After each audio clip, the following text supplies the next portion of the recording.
نەبوونی یاسایەکی تایبەت با کرێکارانی بیانی لە هەرێمی کوردستان بووەتە هۆکاری پێشێلکارێکی زۆر بەرامبەر با کرێکارانی بیانی و نەبوونی پاراستنی مافەکانیان لە ڕووی یاساییەوە. ئەمە شۆکارێکی سەرەکی بووە بۆ ئەو هەموو پێشێلکاریای بەرامبەر با کرێکارانی بیانی دەکرێت.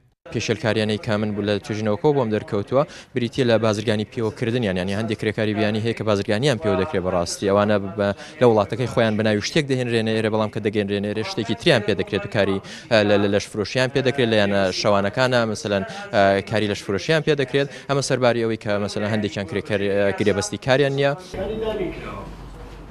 لە کۆنفرانسەکەدا ئەوە خرای ڕوو زۆرترینەوە پێشێلکارانەی ڕوبەڕووی کرێکارانی بیانی دەبێتەوە نەبوونی گرێبەستی کار، دەستەبەر نەکردنی کۆمەڵایەتی، دەست بە سەرداگرتنی دیۆکۆمنتەکانیان، توندوتیژی سێکسی، ڕێگریکردن لە هەندێک مافی کەسی.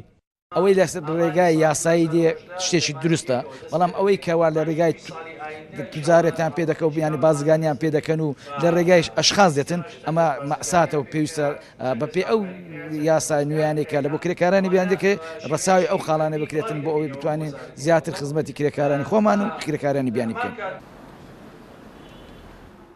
لە ساڵی 2007ەوە تا ئێستا 163 کۆمپانیا مۆڵەتی ڕسمیان وەرگرتووە لە وەزارەتی کار و کاروباری کۆمەڵایەتی بۆ هێنانی دەستی کاری بیانی.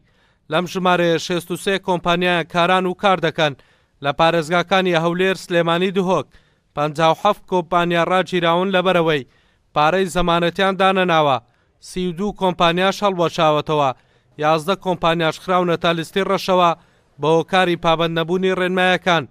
جیا لەم کۆمپانیا ڕسمیانەش بەشێکی زۆری کرێکارانی بیانی با شێوەی نایاسایی و بە قاچاق دێنە هەرێمی کوردستانەوە و بازرگانیان پێ دەکرێت.